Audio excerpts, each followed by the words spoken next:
A new report has just come out involving one of Cincinnati's superstars and what his contract is going to look like moving forward, or if that contract is going to happen in general. There's 3 things that Cincinnati has to do this offseason. That's 1, extend Jamar Chase, re-sign T. Higgins to give him an extension, but then also extend Trey Hendrickson. Before I jump into that report, that number, wrong side. That number keeps going down. 93% of you right now are not subscribed, so that's still a huge number. Do me a huge favor.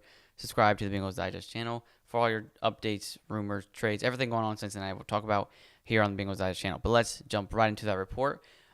Duke Tobin on Trey Hendrickson's future with the Bengals. He has earned a pay raise. And this report basically talked about Duke Tobin. He had a sit-down interview and was talking about some of the quotes he said regarding Trey Hendrickson. I'm going to read you that quote right now. He has earned a pay raise. They ask him a question. Has he earned a pay raise and a bump and an extension? He has. We're cognitive of that, and we will give that to him. But whether we agree on what that looks like is to be determined. So what it seems like, Duke Tobin and the front office know fully that Trey Hendrickson needs to be a Bengal for the foreseeable future.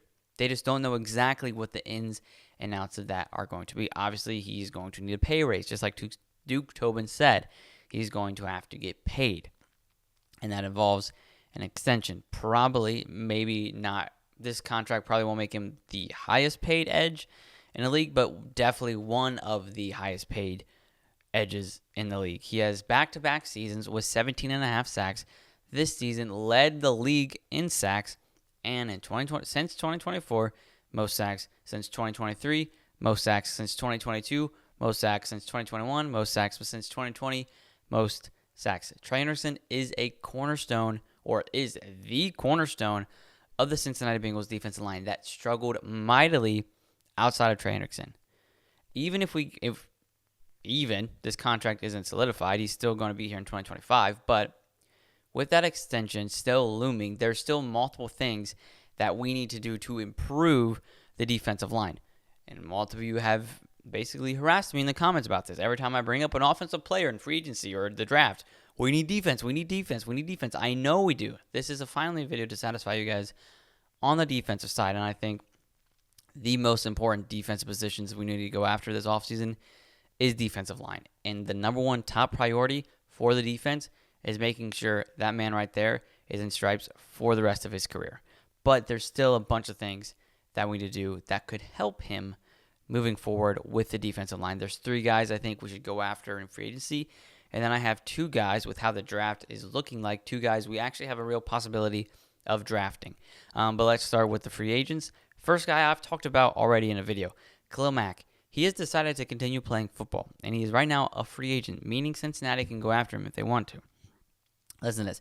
Khalil Mack in 2024, at his age of 34, 20 solo tackles, 39 total tackles, 6 sacks. That's 4 more than Sam Hubbard. 2 forced fumbles, 6 passes deflected. This season, PFF grade-wise, you know how I love my PFF grades, 90.4 overall, 5th among all edge players, 79.9 pass rush, 16th among all edge rushers, and run defense, 88, second among all defensive edges. If you go this, yes, he's going to be a little bit expensive, but going back to Sam Hubbard, we're paying Sam Hubbard $10 million a year, and he is coming off of a pretty serious knee injury in his old age. And it hurts me to say this as a Buckeye fan and a Bengals fan. I think it's time either he takes a massive pay cut or just remove the pay and he's going to be cut.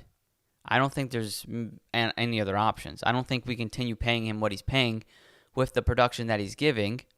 So if he can take a massive pay cut and that goes to signing a guy like Khalil Mack or maybe extending Trey Hendrickson, I'm fine with. But there's got to be one or the other. He's got to take a pay cut or he's got to be cut. And it hurts me to say, I know he's one of the leaders in the locker room. He's one of the captains, and he has been for a long time. He's had a lot of key moments in Cincinnati, and I love him to death. But I mean, is it really the worst way your last play as a Bengal is a touchdown, your first of your career? I don't think that's a bad way to go out. I don't think so. But I forgot to talk about how valuable Trey Hendrickson was. But listen to this. This season, basically the best edge this season, 33 solo tackles, 46 total tackles, 7.5 sacks, 2 forced fumbles, and 6 passes deflected. 88.1 overall grade, 8th out of edge rushers. Pass rush, 90.4, 5th out of all pass rushers.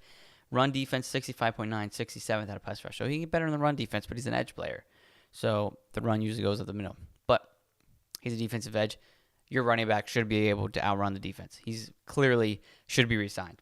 And I think on the opposite side, I got to let myself, should be Khalil Mack. Especially, like, let's say we're paying Sam Hubbard, we are $10 million. If we can get Khalil Mack to agree to even just a 1-year, $14 million deal, I'm spending $4 million more for Khalil Mack. I'm taking Khalil Mack 100% of the time. Next guy I think we should sign, showed a little bit ago, Chase Young, the Predator himself.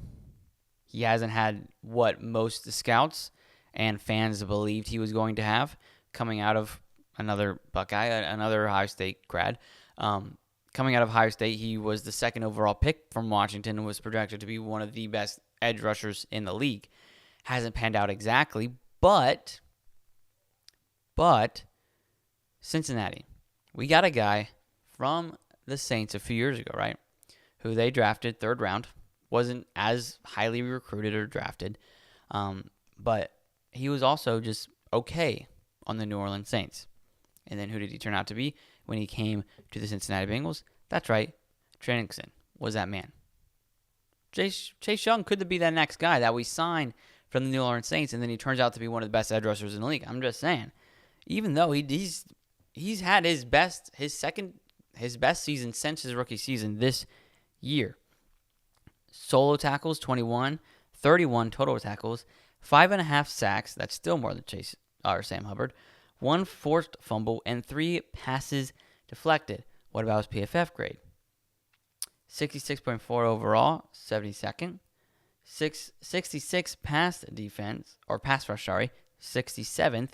54.6 run defense, 103rd, 53rd in the league. Yes, he's not one of the best edge rushers in the league, but if you can get him for cheap as a depth player, that's what Cincinnati needs on the defensive line is depth.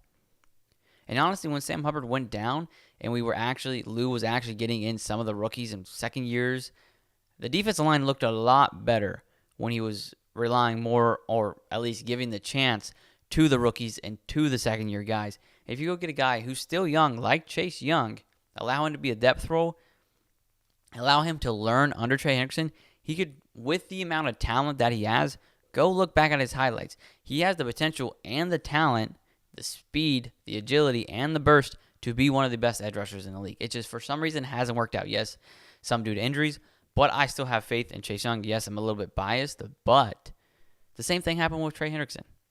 Trey Hendrickson, before he became a Bengal, he had 20 sacks.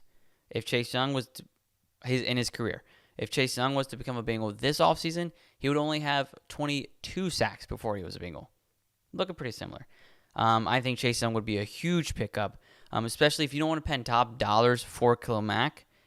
Go get a younger guy who would be cheaper, like Chase Young, who still has the talent and potential to be one of the elite edge rushers in the league. Now, moving forward to the draft.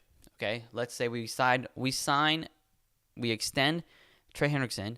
We let go of Sam Hubbard and Sheldon Rankins. I forgot to mention that. We should also release Sheldon Rankins, meaning we're going to need help in the interior defensive lines, so defensive tackles. But we extend Trey Hendrickson, remove some cap space, go sign either Khalil Mack or Chase Young.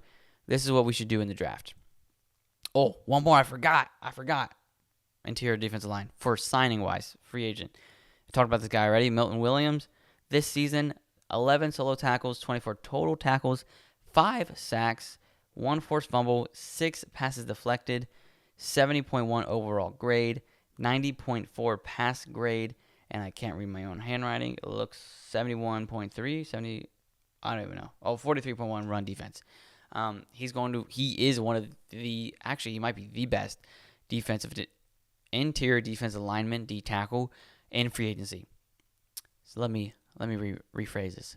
Extend Trey Hendrickson, go sign an edge like Khalil Mack or Chase Young, then go sign a defensive tackle like Milton Williams, and already you have, if you do one of those, and you have Trey Hendrickson, either Khalil Mack or Chase Young, if you want to go get both, that's fine with me, but you have Khalil Mack or Chase Young, let's say Chase Young, because Cincinnati is a cheap organization, so you have Trey Hendrickson, Chase Young, and then go get Milton Williams. That improves the defensive line dramatically in one offseason, and then you go draft the guys now that I'm going to talk about. First, second round pick, I have Cincinnati Bengals drafting Tyleik Williams out of Ohio State. A bunch of Buckeyes in this video. I am realizing Tyleik Williams went back to the Buckeyes his senior year, and it proved out very vital for him. This year, 16 solo tackles, 46 total tackles, 2.5 sacks, one pass deflected, and a PFF overall grade of 79.6. Once again, he has the talent, he has the potential, he has the burst, he has the speed, he has the agility to be one of the best or elite defensive tackles in the league. His main weaknesses or faults in his game is that he's very inconsistent. So he'll look in one play like one of the best defensive tackles in college, and then the next play he won't even be mentioned or named, or you won't even realize that he's there. If Cincinnati develops him the right way, using him as depth, that's why I think it would be smart to go get a guy like Milton Williams, to have Tyleik Williams under Milton, and then have Tyleik as a depth guy, rotation guy at first, but then develop him into being a starter would be a massive win for Cincinnati. So I think watch out for the second round going to Tyleik Williams. This is, of course, after last video yesterday. Tyler Warren's a first-round pick, second-round pick. I went Tyleik Williams, defensive tackle out of the Ohio State University. Then the next guy we draft late because of some other positions we need, and since we already drafted or signed some defensive edges, I like going after Kyle Kennard, defensive edge from South Carolina. This season, 20 solo tackles, 28 total tackles, 11.5 sacks, one pass deflected, 3 forced fumbles, and a PFF overall grade of 76.9. This was his first season in South Carolina after transferring from Georgia Tech, so he's an experienced. The best thing with Tyleik Williams and Kyle Kennard, and I think this is a lot of collegiate guys are going to start doing this, is because of the NIL, a lot of the guys can make more money in college than NFL. Especially a guy like Kyle, and he stayed 5 years. Same with Tyleik. Kyle was earning money in college and was getting experience, more reps.